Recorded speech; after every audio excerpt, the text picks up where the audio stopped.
What if the United States built its last fighter jet tomorrow? At first, almost nothing would look different.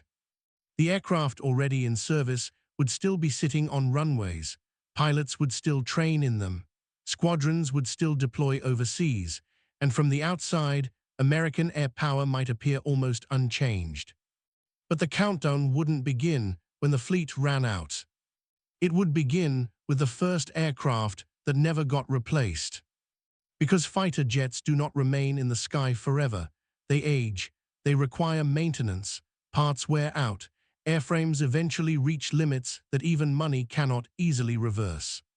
So the real question isn't whether America would suddenly lose its air force. It's much harder than that. How long could American air power remain powerful after the last new fighter rolled out of a factory? And what happens when every aircraft lost is one the country can no longer replace? The first change would be almost invisible.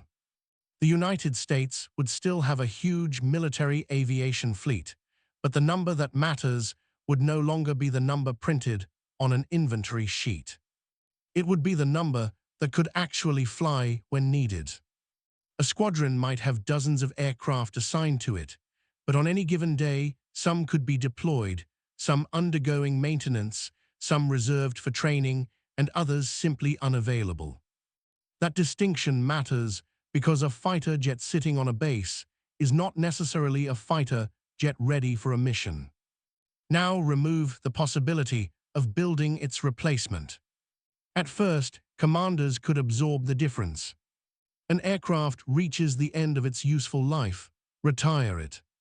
Another needs major repairs, keep it in the maintenance cycle. There are still plenty left. But the fleet would slowly become less forgiving. Every retirement would reduce the margin. Every accident would matter a little more. Every aircraft kept flying longer would accumulate more wear. And eventually, the question would stop being how many aircraft America owned. It would become much simpler. How many can it actually put into the sky today? The first aircraft to disappear would probably not vanish in combat. They would disappear during maintenance. Some would become too expensive or difficult to keep flying. Others would reach the end of their service lives. Some would be cannibalized for parts to keep other aircraft operational. None of this would look dramatic on television. There would be no single day when the American fleet suddenly collapsed. Instead, aircraft would quietly move from active service to maintenance, from maintenance to storage, and eventually from storage to retirement. And because no new fighters were entering the system, every one of those decisions would move in only one direction: down. The pressure would also begin changing how the remaining aircraft were used.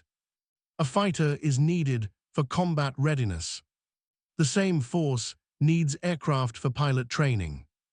It needs aircraft available for overseas deployments. It needs reserves for emergencies. And it needs time to inspect and repair the jets already flying. When the fleet is large, those demands can be spread across thousands of aircraft. When the fleet begins shrinking, they compete for the same machines. A commander might face a choice that sounds administrative, but carries real consequences. Keep more aircraft ready for combat, and training suffers. Preserve aircraft for later, and fewer can be deployed now. Send older aircraft into more missions, and maintenance demands rise. Every aircraft now has competing demands on it. And that is when a shrinking fleet stops being an accounting problem and becomes an operational one. But even that is only half the story. Because the aircraft are not the entire system. The harder problem is what happens behind the runway. A modern fighter jet depends on a huge industrial network. There are companies producing engines, electronics, sensors, specialized materials, software, components, tools, and thousands of smaller parts.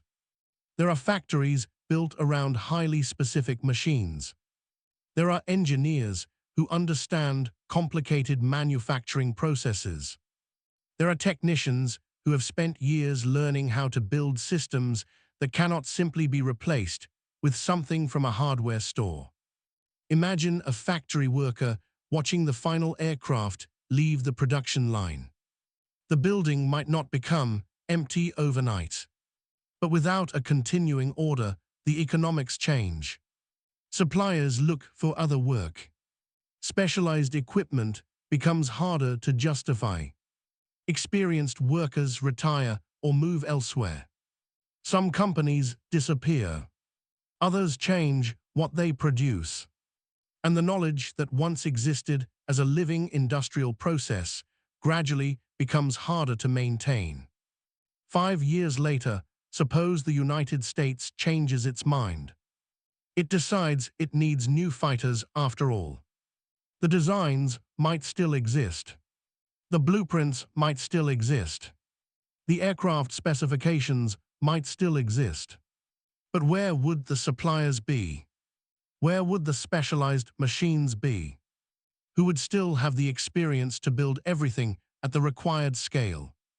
Restarting production would not be as simple as turning the lights back on.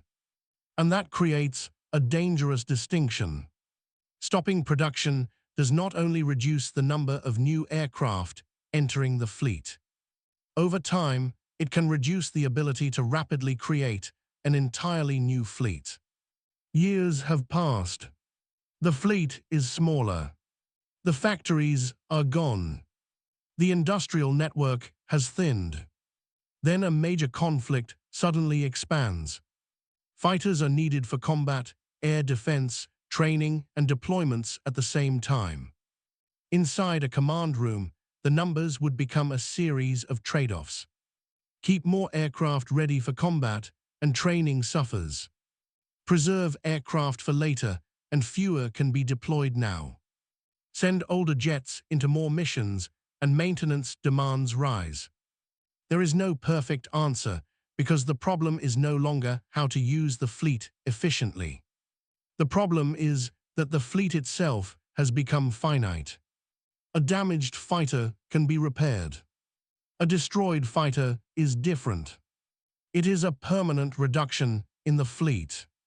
And if there is no production line waiting to replace it, the loss cannot simply be absorbed by ordering another aircraft. Every aircraft becomes a finite resource. That changes how military planners think. Risk becomes more expensive. Attrition becomes harder to tolerate. Long wars become more difficult to sustain. And even victories can carry a hidden cost if they consume aircraft faster than the remaining fleet can support. The question is no longer simply whether the United States has enough fighters to begin a conflict. It becomes, how much can it afford to lose? And that question would not remain inside the United States. American fighter production has never existed in isolation.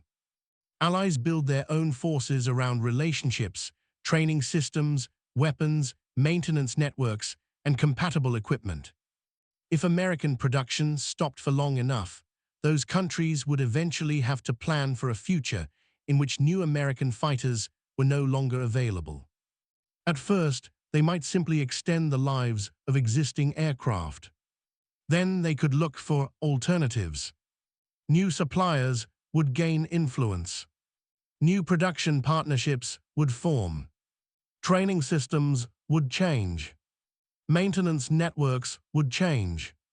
And gradually, something larger could happen. Countries that once expected their future air power to remain connected to American production could begin building their military plans around different suppliers. Once those countries invest in different aircraft, different weapons, different training pipelines, and different maintenance systems, reversing that decision becomes much harder. The vacuum would not remain empty. Other countries and industries would adapt to fill it. That would not mean America suddenly loses its military power. The United States would still have aircraft, bases, pilots, ships, missiles, intelligence systems, and enormous technological resources. But influence is not only about what exists today. It is also about what other countries believe will exist tomorrow. And that is where the consequences of stopping fighter production become much larger than the number of aircraft sitting on American runways. Because the most important asset would no longer be the fighter itself. It would be the ability to replace it. Military power is not measured only by what a country has today. It is also measured by what it can produce tomorrow. A fighter jet is powerful because of what it can do in the air. But a nation's air power depends on something less visible: the factories, engineers, suppliers, workers, designs, tools, and knowledge that make the next aircraft possible. If the United States stopped producing fighter jets, the immediate effect would not be a dramatic collapse. The change would be slower. Aircraft would age. Maintenance would become more demanding. The fleet would gradually shrink. Industrial capacity would begin to disappear. And years later, if a major crisis arrived, America could discover that replacing what it lost was no longer a simple matter of placing an order. The most dangerous moment would not be when America ran out of fighter jets. It would be years earlier, when the world realized that the last one had already been built.